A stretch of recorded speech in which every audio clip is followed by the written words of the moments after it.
तो हमने देखा कि किस तरह से एक ऊनो रिवर्स कार्ड खेला गया और अनसर्टेनिटी जो है वो पूरी की पूरी प्रोवाइडर्स के ऊपर थोप दी गई। और इस अनसर्टेनिटी के बारे में, इस डीआरजी सिस्टम के बारे में थोड़ा और डिस्कशन करते हैं।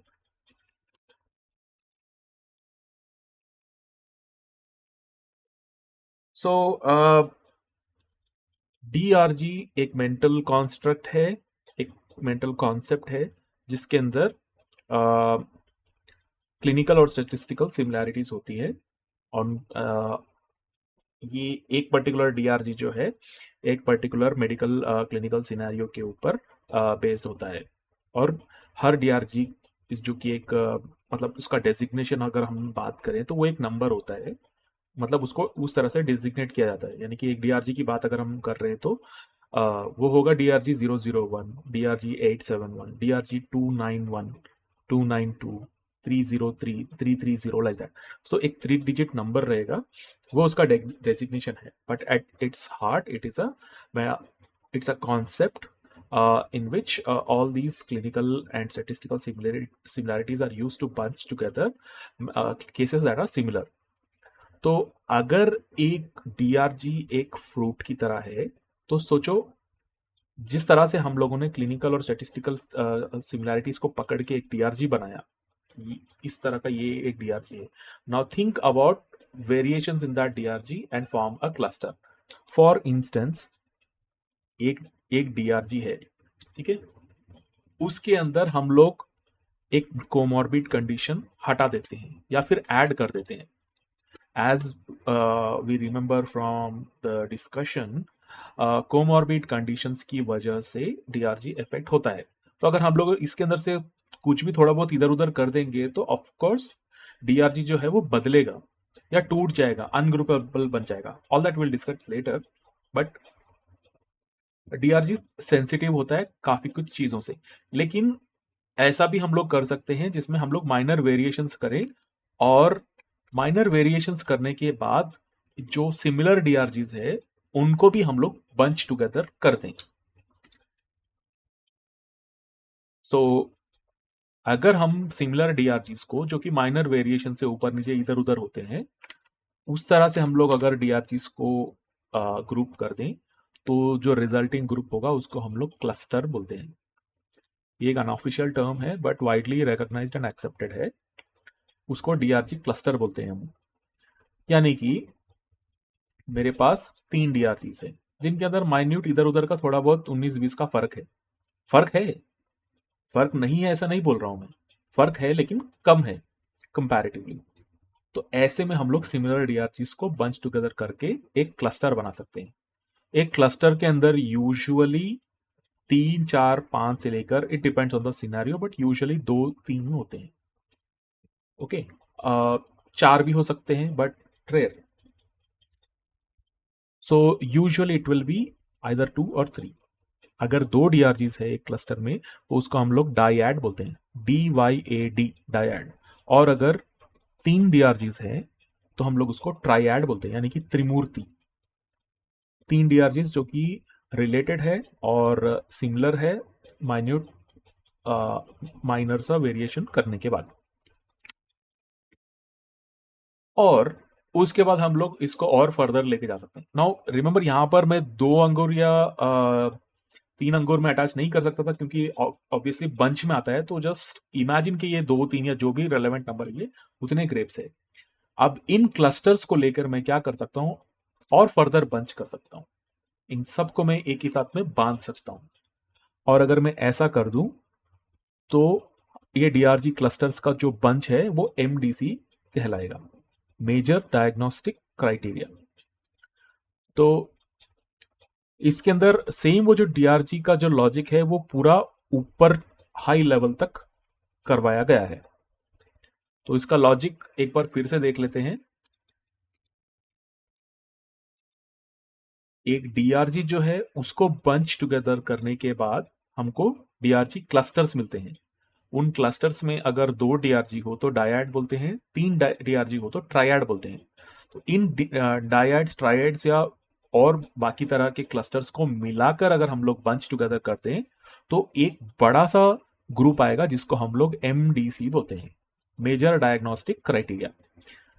गौर करने की बात यह है कि हम लोग जब बिल करते हैं तो हम लोग एमडीसी को बिल नहीं करते, हम डीआरजी को बिल करते हैं। यानी कि अगर समझो कि तुमको एक चार्ट को कोड करके मेडिकेयर को भेजना है कि मेरे को इतने पैसे दो, या फिर अगर तुम किसी प्रोवाइडर के साइड से काम कर रहे हो तो तुम्हें कोड करके भेजना पड़ेगा और तुम बोलोगे कि देखो मेरे प्रोवाइडर ने ये सारी वर्कअप्स और ट्रीटमेंट्स वगैरह की है और मेरे हिसाब से ये केस जो है इस डीआरजी में आता है, तो तुम वो डीआरजी को तुम बिल करोगे क्योंकि वो डॉलर अमाउंट जो है वो डीआरजी से अटैच रहेगा।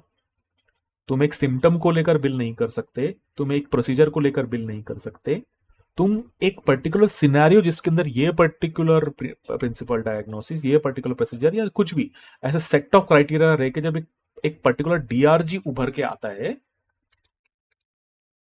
इस तरह से इन डीआरजी को तुम बिल कर सकते हो। ठीक है, ये बिलेबल नहीं है, क्लस्टर्स हम लोग बिल नहीं कर सकते। ओके, ये सिर्फ एक कंसेप्चुअल ग्रुपिंग है।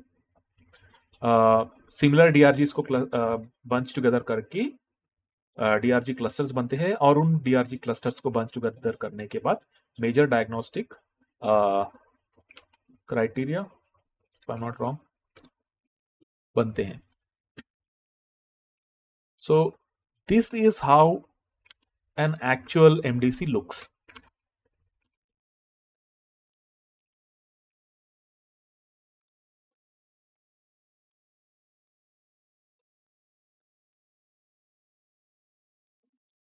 All right. So ये है अपने MDCs 1, 2, 3, 4, 5 so on and so forth. और अगर हम लोग समझो कि MDC 1 में जाएं, पहले देख लेते हैं कितने DRG है, सॉरी MDC है 25 MDCs हैं। और अगर हम लोग बेटे से MDC नंबर 1 के अंदर जाते हैं तो हमको क्या मिलेगा?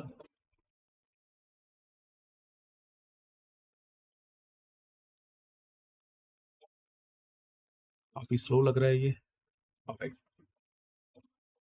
सो एज यू कैन सी ये पेज ओपन हुआ है और ये है आपका डीआरजी ट्रायड, ये पहला वाला। नाउ मैं इसको किस तरह से ट्रायड बोल रहा हूँ, क्योंकि यहाँ पर देखो इस टेबल के अंदर डीआरजी जो है वो 3 है, 020, 021, 022। और यहाँ के लेफ्ट में जो है वो कंडीशंस बताए गए हैं। कंडीशंस यानी डिजीज नहीं, वो शर्त बताया गया है कि ये होने से वो होगा, वो होने से ये होगा, ऐसे करके। तो अगर समझो कि अगर तुम्हारे इस पर्टिकुलर केस के अंदर अगर एमसीसी है तो सीसी है या नहीं है वो मैटर नहीं करता। यानी कि मेजर कोमॉर्बिड कंडीशन अगर है तो सीसी है या नहीं है वो मैटर नहीं करेगा और डीआरजी 020 रहेगा। अगर तुम्हारे पास एमसीसी नहीं है लेकिन सीसी है तो 021 आएगा। 020 और 021 के बीच में सिर्फ एक ही फर्क है, इसके पास एमसीसी है, इसके पास सीसी है, बस यही फर्क है। जैसा कि मैंने बोला था माइनर डिफरेंसेस रहेंगे।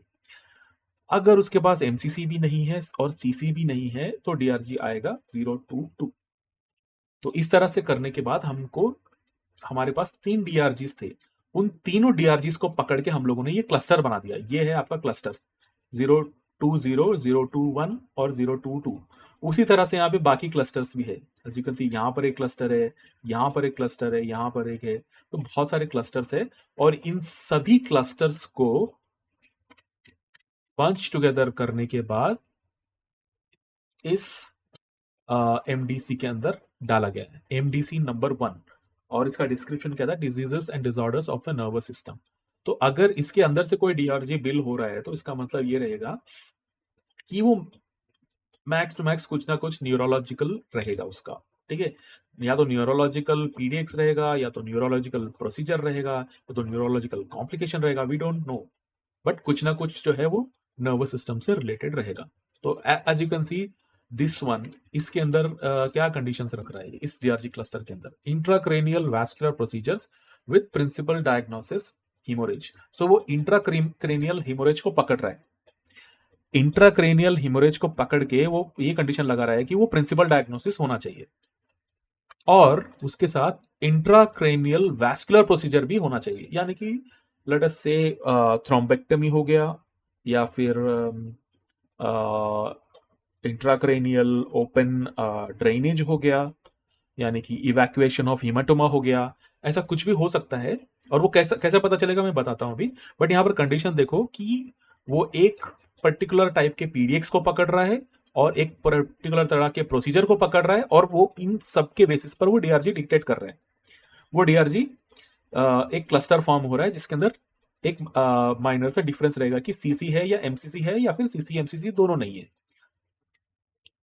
तो अगर हम लोग इस पर्टिकुलर डीआरजी क्लस्टर को ओपन करें, फर्दर डिटेल में अगर हम लोग जाएं, तो हमको और डिटेल्स मिलेगा इसके अंदर कि किस तरह का पीडीएस हम लोग बात कर रहे हैं ना, क्योंकि यहाँ पर डिटेल्स क्लियर नहीं है। इंट्रावैस्कुलर प्रोसीजर मतलब किस तरह का प्रोसीजर भाई, मेजर था, माइनर था, परक्यूटेनियस था, ओपन था, फ्लैप रिलेटेड था, उसका मतलब टारगेट ऑर्गन क्या था, क्या किया तुमने एग्जैक्टली, वो डिटेल यहाँ पर नहीं है। ऑब्वियस सी बात है, जब इतना मेजर हाई लेवल का ग्रुपिंग है तो इसको वेग रहना ही पड़ेगा। उसका फर्दर डिटेल हम लोग को इस डीआरजी क्लस्टर के अंदर घुसने के बाद मालूम पड़ेगा। तो तो यहाँ पर आपके वो प्रोसीजर्स पूरे लिस्ट हो जाएंगे जिसके ऊपर ये जिनको ये एक्सेप्ट करेगा ये डीआरजी। फॉर इंस्टेंस ये वाला डीआरजी है, इसका कोड है, इसको पीसीएस कोड बोलते हैं। We will discuss this in detail later. लेकिन इसको पीसीएस कोड बोलते हैं। ये इस प्रोसीजर को कोड कर रहा है। और वो प्रोसीजर क्या किया है इसने, bypass right common carotid artery to intracranial artery with autologous venous tissue open approach. First thing, approach से स्टार्ट करते हैं। इसका अप्रोच ओपन था, यानी कि 1-2 सेंटीमीटर ना होकर बड़ा सा, इसने एटलीस्ट 3 सेंटीमीटर का कुछ एक इंसिशन लगाया है। इंसिशन लगाया, ये कोई परक्यूटेनियस नीडल वीडल डाल के नहीं किया है, इसने स्कैल्पेल से कट किया है। कट करने के बाद जो ऑर्गन जिसके ऊपर ये प्रोसीजर हुआ है वो एक्सपोज हुआ था, ठीक है, तब जाके ये ओपन अप्रोच बनता है। तो इसका अप्रोच जो है ओपन था। इसने कहां पर काटा वो तो नहीं बोला, लेकिन टारगेट ऑर्गन जो है देखो, फर्स्ट वन जो है right common carotid artery. Right common carotid artery ये पहला ऑर्गन है। और सेकंड ऑर्गन क्या है, इंट्राक्रेनियल आर्टरी। इसने स्पेसिफाई नहीं किया है क्या है ये। सेरिब्रल आर्टरी हो सकती है, मिडिल सेरिब्रल हो सकती है, और कोई दूसरी इंट्राक्रेनियल आर्टरी हो सकती है। We are not bothered about that. What we are bothered about is कि राइट कॉमन कैरोटिड आर्टरी को इसने लिया और इंट्राक्रेनियल आर्टरी के साथ बाईपास कर दिया। बाईपास यानी कि आर्टरीज आर लाइक पाइप्स। उसने क्या किया, इस पाइप को पकड़ा, इस पाइप को पकड़ा, इन दोनों के बीच में कुछ लगा के ज्वाइन कर दिया। ज्वाइन करने से वो बाईपास हुआ। और कैसे ज्वाइन किया उसने, ऑटोलोगस वीनस टिश्यू लिया इसने। ऑटोलोगस यानी कि उसके खुद के बॉडी से निकला, वीनस टिश्यू यानी कि वेन, यानी कि इसने जो पेशेंट है उसी के बॉडी से इंसिशन लगा के ये ग्राफ्ट हार्वेस्ट किया। वीनस टिश्यू उसने निकाला, वेन काट के निकाल लिया। निकालने के बाद उसने ओपन अप्रोच से, यानी कि पूरा ऑर्गन उसने एक्सपोज किया, यानी कि जो कैरोटिड आर्टरी है ये एक्सपोज रहेगा। यहां से लेके ये इंट्राक्रेनियल पे जो है इसने बाईपास किया। ये एज वी कैन सी, ये क्लिनिकली जो है ये एक इस्कीमिया का बनते जा रहा है। इस्कीमिया या फिर clinically it looks like blood flow जो है ब्लॉक हो रहा है। ऑब्वियस सी बात है, ये अगर एक पाइप से दूसरे पाइप को ये लगा रहा है तो ब्लड जहां पर जाना चाहिए वहां पर नहीं जा रहा है, तो ये वीनस टिश्यू उठा के वहां पे डाल के ये बाईपास कर रहा है उससे। तो anyways, by this we get an idea of what kind of procedures he's talking about when he says intracranial vascular procedures. Vascular यानी pertaining to blood vessels in the cranium, यानी कि skull। और bypass है, destruction है, इसका भी root operation will go into detail later. ये इसका कोड है, और यहाँ पर ये बोल रहा है कि destruction of intracranial artery open approach. Destruction जो है लिटरल इसका मीनिंग होता है, रूट ऑपरेशंस में डिटेल में बाद में देखेंगे। डिस्ट्रक्शन का मतलब होता है जैसे कि समझो आर्गन प्लाज्मा कोएगुलेशन से इसने इलेक्ट्रिकल फोर्स यूज करके लिटरली डिस्ट्रॉय कर दिया, कोएगुलेट कर दिया, उसको हम लोग डिस्ट्रक्शन बोलते हैं। तो इस प्रोसीजर के अंदर देखो, ये ओपन अप्रोच में जा रहा है, इंट्राक्रेनियल आर्टरी को पकड़ रहा है और डिस्ट्रक्शन कर रहा है। उसने स्पेसिफाई नहीं किया कि किस तरह से कर रहा है। ये हमको ऑपरेटिव रिपोर्ट में मिलेगा कि उसने एग्जैक्टली क्या किया। हमारा काम यह है कि उसके पूरे ऑपरेटिव रिपोर्ट को पकड़ने के बाद उसका जो समरी है उसको हम लोग इस कोड से हम लोग बताएं कि इसने ये किया, उसने डिस्ट्रक्शन किया। वो बोलेगा मैंने ऑर्गन प्लाज्मा कोएगुलेशन किया, मैंने इतना बड़ा कैथेटर लिया, मैंने ये किया, मैंने वो किया, नहीं, वो सब रिलेवेंट नहीं है। हमको ये कोड के अंदर सिर्फ इतना ही चाहिए कि उसने डिस्ट्रक्शन किया या बाईपास किया, कौन से ऑर्गन पे किया, कौन सा अप्रोच यूज किया, ऐसे कुछ डिटेल्स होते हैं जिनको पकड़ के हमको कोड करना पड़ता है। और अगर हम लोग नीचे आए तो अक्लूजन, अक्लूजन का मतलब कंप्लीटली ब्लॉक कर देना। तो यानी इसने कंप्लीटली ब्लॉक किया, किसको ब्लॉक किया, इंट्राक्रेनियल आर्टरी को ब्लॉक किया।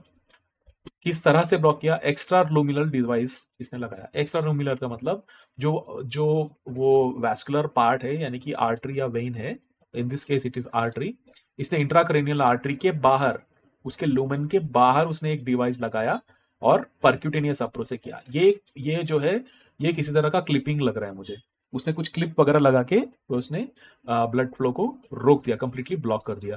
तो दिस इज अक्लूजन।